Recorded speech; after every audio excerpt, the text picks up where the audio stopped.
السلام عليكم ورحمة الله وبركاته.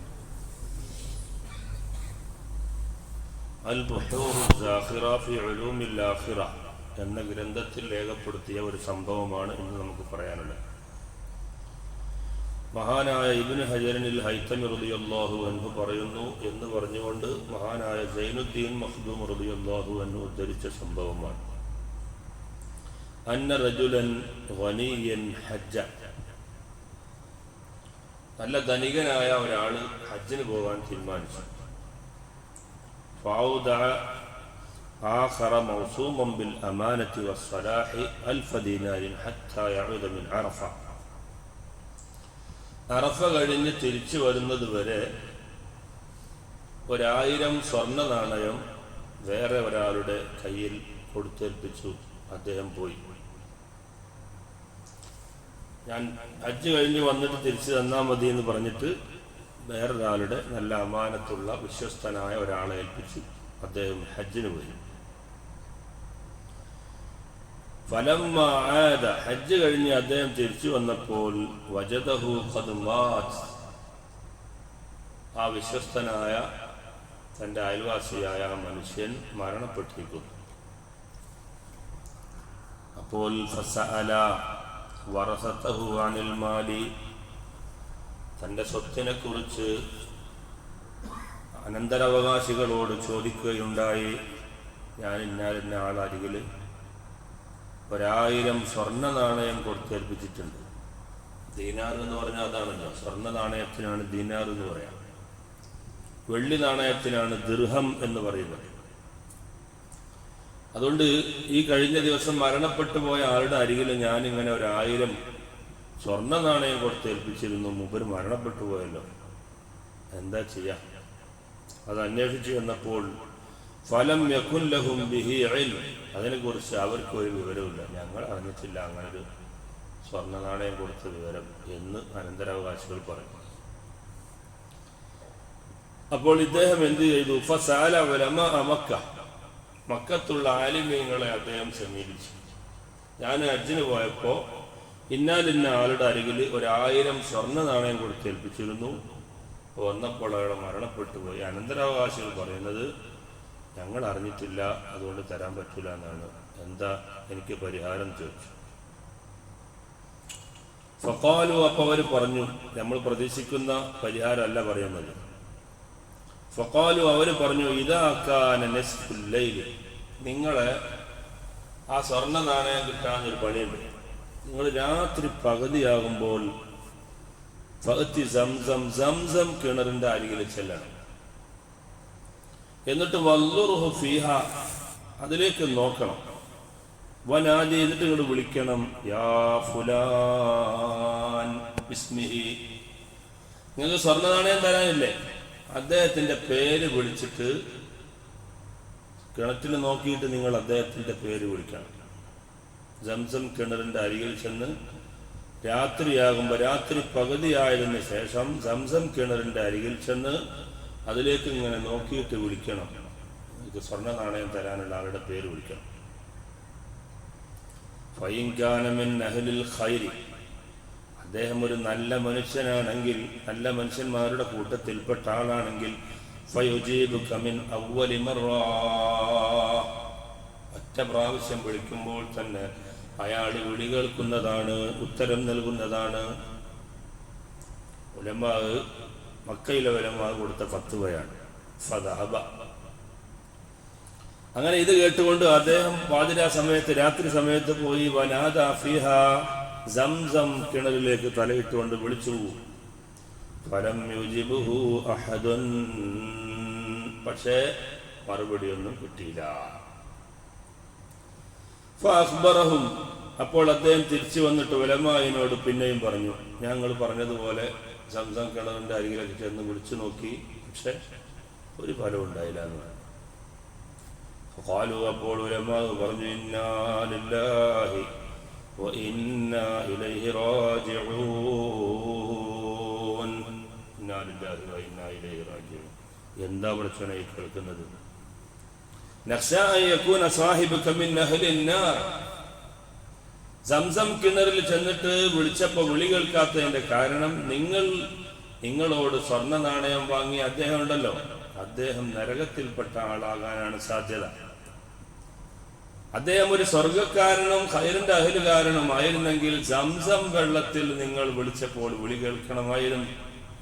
അതുകൊണ്ട് ഇനി നിങ്ങളൊരു കാര്യം ചെയ്യും, ഇദ്ഹബ് ഇലാ അർദിൽ യമനി, നിങ്ങൾ യമനിന്റെ ഭൂമിയിൽ പോകണം, യമനിലേക്ക് പോകണം. ഫഫീഹാ ബീറുൻ, അവിടെ ഒരു കിണറുണ്ട്, തുസമ്മാ ബർഹൂത്ത്, ആ കിണറിന്റെ പേര് ബർഹൂത്ത് എന്നാണ്. യമനിലാണ് ആ കിണറുള്ളത്. യുഖാലു, പറയപ്പെടുന്നുണ്ട്, ഇന്നഹു അലാ ഫമി ജഹന്നം, അതാണ് നരകത്തിന്റെ വായ എന്ന്. ആ കിണറാണ് നരകത്തിന്റെ വായ എന്ന് പറഞ്ഞു വരുന്നുണ്ട്. നിങ്ങളൊരു കാര്യം ചെയ്യും, യമനിൽ പോയിട്ട് ആ കിണറിൽ തലയിട്ടുകൊണ്ട് ഇതുവരെ വിളിക്കുകയാണ്. അതാ ഫൻദുർ ഫീഹാ ബില്ലൈലി, രാത്രിയിൽ ആ കിണറിൽ പോയിട്ട് നോക്കണം. വനാദി ഫീഹാ, എന്നിട്ട് കിണറിൽ നോക്കിയിട്ട് വിളിക്കണം, യാ ഫുലാൻ, നിങ്ങൾക്ക് ദീനാർ തരാനുള്ള വ്യക്തിയുടെ പേര് വിളിക്കണം. ഫയുജീബുക മിൻഹാ, അപ്പൊ നിങ്ങൾക്ക് അതിന് ഉത്തരം കിട്ടും. അങ്ങനെ ഫമദാഇലൽ യമൻ, ഇയാൾ യമനിൽ പോയി. മക്കത്തുനിന്ന് യമനിൽ പോകാൻ കുറച്ച് പണിയുണ്ടല്ലോ. പക്ഷെ ഉലമാ പറഞ്ഞ ഫത്വയല്ലേ, അതുകൊണ്ട് പോകാൻ വിചാരിച്ചു. അവര് ആന്തരികമായി ബാഹ്യമായി നമ്മൾ അറിയാത്ത പല കാര്യങ്ങളും അവർക്കറിയാം. അതുകൊണ്ട് ദീനാർ തരാനുള്ള ആളെ അന്വേഷിച്ചിട്ട് യമനിലേക്ക് അവർ പറഞ്ഞതുപോലെ പോയി. എന്നിട്ടോ വിളിച്ചു. ഫദഹബ ഇലൈഹാ ലൈലൻ ഫദുല്ല അലൈഹാ, ആ കിണർ എവിടെയാണെന്ന് അദ്ദേഹത്തിന് അറിയിക്കപ്പെട്ടു. ഫദഹബ ഇലൈഹാ ലൈലൻ, പറഞ്ഞതുപോലെ രാത്രിയിൽ പോയി. ഫനാദാ ഫീഹാ, ആ കിണറിൽ തലയിട്ടുകൊണ്ട് അദ്ദേഹം വിളിച്ചു, യാ ഫുലാൻ, പൈസ തരാനുള്ള ആളെ പേര് വിളിച്ചു. അപ്പോഴോ ഫഅജാബഹു, ഉടനെ ഉത്തരമുണ്ടായി. ആ കിണറ്റിൽ നിന്ന് വിളി കേട്ടു. ഫഖാല, ഇദ്ദേഹം ചോദിച്ചു, ഐന ദഹബി, എവിടെയാണ് എന്റെ സ്വർണ്ണ നാണയം? ഫഖാല, അപ്പോൾ പറഞ്ഞു, ദഫൻതുഹു ഫിൽ മൗദിഇൽ ഫുലാനി മിൻ ദാരി, നിങ്ങളുടെ സ്വർണ്ണ നാണയം എൻ്റെ വീട്ടിലെ ഇന്നാലിന്ന മൂലയിൽ ഞാൻ കുഴിച്ചിട്ടിരിക്കുകയാണ് എന്ന് പറഞ്ഞു. വലം അഅ്തമിൻ അലൈഹി വലദീ, എൻ്റെ മക്കളെ ഞാനത് ഏൽപ്പിക്കാതിരുന്നത്, എൻ്റെ മോനെ എനിക്ക് വിശ്വാസമില്ല. സ്വർണ്ണ നാണയല്ലേ, 1000 ഉറുപ്പ്യല്ലേ, അതുകൊണ്ട് അത് അവൻ കൊണ്ടുപോയി പുട്ടടിച്ച് തിന്നാലോ എന്ന് വിചാരിച്ചിട്ട് ഞാൻ എൻ്റെ മോനൊന്നും ഏൽപ്പിച്ചില്ല. ഞാനത് ഇന്നാലിന്ന സ്ഥലത്തെൻ്റെ വീട്ടിൽ ഇന്ന മൂലയിൽ ഞാനത് കുടിച്ചിട്ടുണ്ട്. നിങ്ങൾ വീട്ടിൽ പോകണം. ഫഅ്തിഹിം, വീട്ടിൽ നിങ്ങൾ പോകണം. വഹ്ഫിർ ഹുനാക, എന്നിട്ട് നിങ്ങൾ ആ മണ്ണ് മാന്തി എടുക്കണം. തജിദു, അവിടെ നിങ്ങൾക്ക് നിങ്ങളുടെ സ്വർണ്ണ നാണയം കാണാം. ഫഖാല മല്ലദീ അൻസലക ഹാഹുനാ, അപ്പോൾ ആ സ്വർണ്ണ നാണയം കൊടുത്ത് ഹജ്ജ് കഴിഞ്ഞ് വന്ന ആൾ ചോദിച്ചു, അല്ല, നിങ്ങൾ എങ്ങനെയാണ് ഈ കിണറിലെത്തിയത്? സ്വർഗക്കാരായ ആളുകളെ വിളിക്കാൻ പറഞ്ഞ സംസമിലാണ്, പക്ഷെ നിങ്ങൾ സംസമിൽ വിളിച്ചിട്ട് കിട്ടിയില്ല.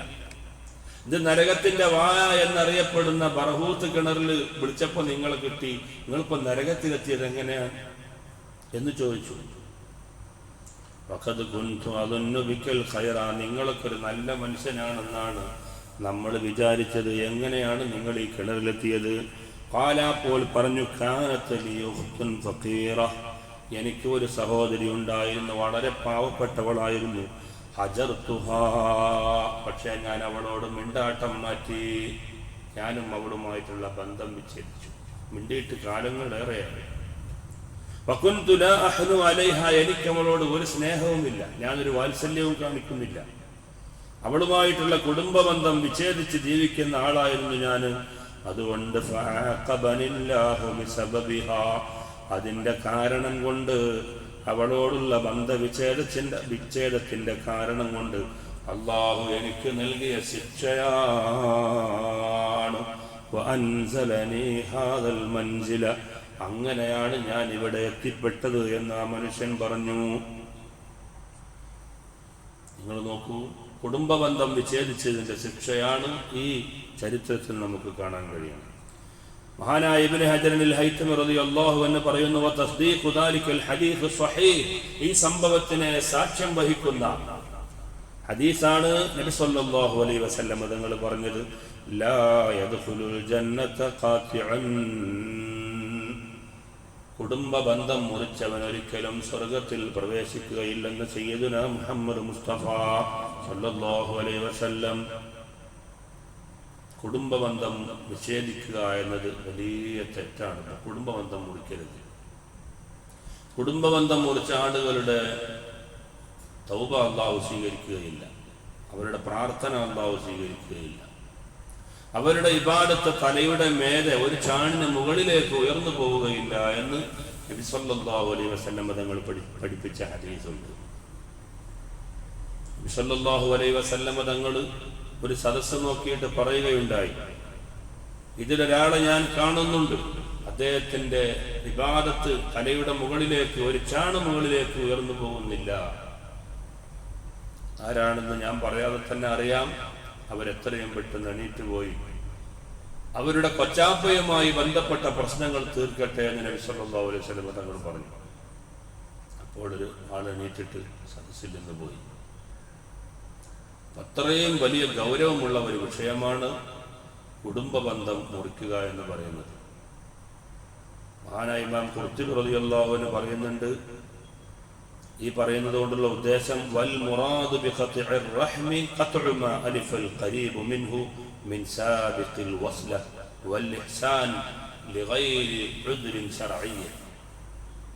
കുടുംബബന്ധം മുറിക്കുക എന്ന് പറഞ്ഞാൽ എന്താ അതിന്റെ ഉദ്ദേശം? നേരത്തെ അവർ തമ്മിലുണ്ടായിരുന്ന ഒരു ബന്ധം ഉണ്ടായിരുന്നു, കൊടുക്കലും വാങ്ങലും ഗുണം ചെയ്യലും ഭക്ഷണം കൊടുക്കലും. അവർ പോകുമ്പോൾ യാത്ര പോകുമ്പോൾ ചെന്ന് കാണും, വരുമ്പോൾ ചെന്ന് കാണും, വിശേഷങ്ങൾ അന്വേഷിക്കും.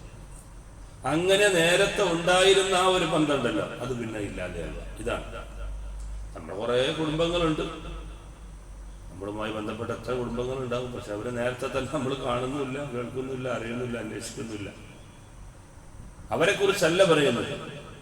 അവരോടൊക്കെ കൂടുതൽ ബന്ധപ്പെടുക എന്നത് നമുക്കുള്ളൊരു ബെനിഫിറ്റാണ്. കുടുംബത്തെ എത്ര കണ്ട് നമ്മൾ സേവിക്കുന്നു അത്ര കൊണ്ട് ആയുസ് കൂടും എന്നാണ്. അതേസമയം നേരത്തെ ഉണ്ടായിരുന്ന ആ ബന്ധം, നിലവിലുണ്ടായിരുന്ന സഹകരണം, അത് മുറിച്ചു കളയുക, അതാണ് ഈ കുടുംബ ബന്ധം മുറിക്കൽ കൊണ്ട് ഉദ്ദേശിക്കുന്നത് എന്ന് മഹാനായ ഇമാം ഖുർത്തുബി റളിയല്ലാഹു അൻഹു പറഞ്ഞ സംഭവം മഹാന്മാരായ ഉലമാ ഉദ്ധരിക്കുകയാണ്. فقطع ذلك كله بعد فعله لغير عذر كبيرة. ഇതാണ് പറയുന്നത്.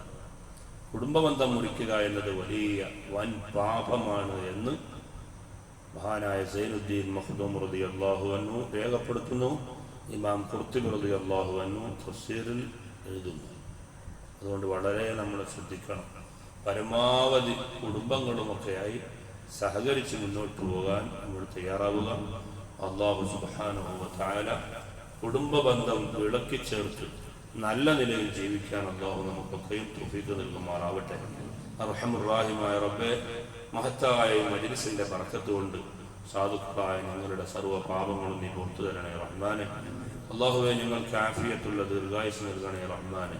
ഞങ്ങളുടെ ഈമാൻ സലാമത്താക്കണേ റഹ്മാനെ. ഞങ്ങളുടെ മാതാപിതാക്കൾ, ഉസ്താദുമാർ, ഭാര്യ, സന്താനങ്ങൾ, ഞങ്ങൾക്ക് വേണ്ടപ്പെട്ട കുടുംബത്തോടൊപ്പം നീ സ്വർഗീയ ലോകത്ത് നീ ഒരുമിച്ച് കൂട്ടി അനുഗ്രഹിക്കണേ അല്ലാഹ്. ആമീൻ ബിറഹ്മതിക യാ അർഹമർ റഹീമീൻ. സല്ലല്ലാഹു അലാ മുഹമ്മദ് സല്ലല്ലാഹു അലൈഹി വസല്ലം. സല്ലല്ലാഹു അലാ മുഹമ്മദ് സല്ലല്ലാഹു അലൈഹി വസല്ലം. اللهم صل على محمد يا رب صل عليه وسلم. السلام عليكم.